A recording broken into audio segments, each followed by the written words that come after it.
là, en général, ça peut devenir vers, je dirais, 5h45, 6h environ, ils ont déboulé à plusieurs camions et voitures dans la rue de la Clé. En toute logique, de base, on nous avait dit 3 sommations, huissier, discute, on devait sortir, on était deux devant sortir, discuter avec eux. Les autres allaient récupérer les affaires à l'intérieur, on n'a même pas eu le temps de ça. C'est-à-dire que nous, de l'intérieur, on a entendu toquer super fort, très rapidement. Et à l'extérieur, ils nous ont dit qu'ils s'étaient fait pousser de la porte, alors qu'ils étaient sur leur téléphone ou quoi. Donc ça allait très vite. Et là, direct, bang, pied de biche, etc. Et ils ont commencé à ouvrir la porte. Ça a dû durer 5-10 minutes, le temps qu'ils s'ouvrent. Je sais pas, toi, de l'extérieur. L'idée était vraiment de rassembler un maximum de personnes devant le bâtiment.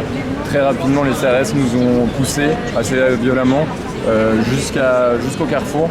Et du coup, c'est à ce moment-là qu'on a mis en place du coup, la mobilisation avec toutes les pancartes pour exprimer vraiment notre soutien au cinéma La Clé.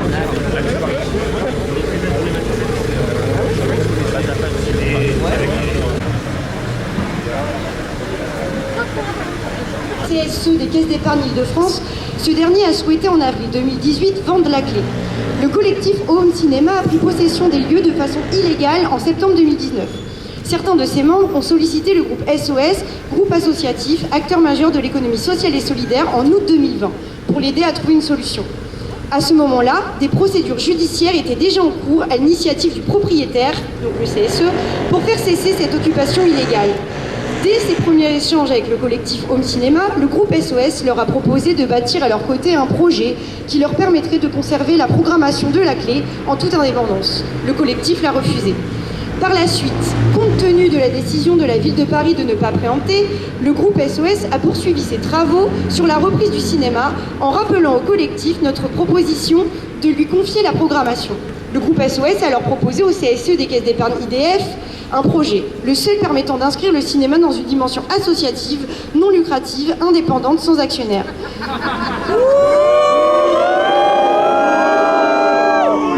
La Clé pourrait faire l'objet d'un projet lucratif par de grands groupes privés. A l'inverse, une reprise par le groupe SOS ferait de ce cinéma de droit privé un cinéma associatif.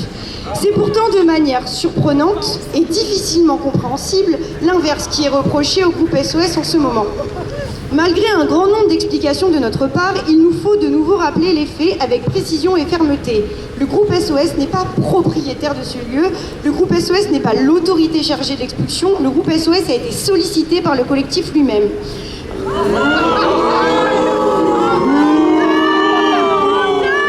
Rappelons que la justice a été saisie par le propriétaire et qu'elle a rendu 5 décisions dans cette affaire.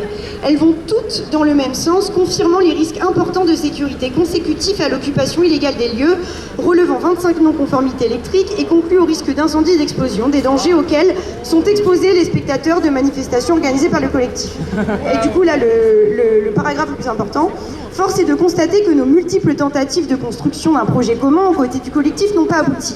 Par conséquent, nous appelons chacun à prendre ses responsabilités. Nous ne renouvellerons pas la promesse d'achat qui nous lie au CSE des caisses d'épargne Île-de-France en l'état actuel des choses.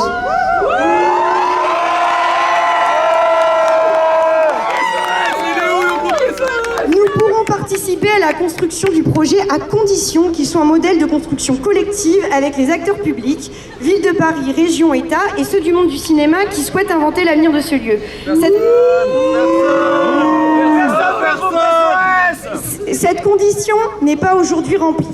Dans un souci d'apaisement, nous permettons à ce projet d'être reconstruit avec tous les acteurs, car malgré les attaques et les diffamations diverses, pour nous, la culture, c'est avant tout le respect des autres. Ils sont un projet de communication en interne. Ils veulent se donner une bonne image. Toujours est-il que vu qu'ils ont retiré leur avenant, ils essayent quand même de se positionner comme acteurs du projet, alors qu'ils ont systématiquement, précisément aucune légitimité. Ils ont aucunement cherché à coopérer avec nous.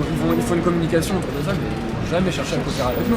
Ils ont cherché juste à nous dégager depuis le début. Donc je vois pas trop quelle légitimité.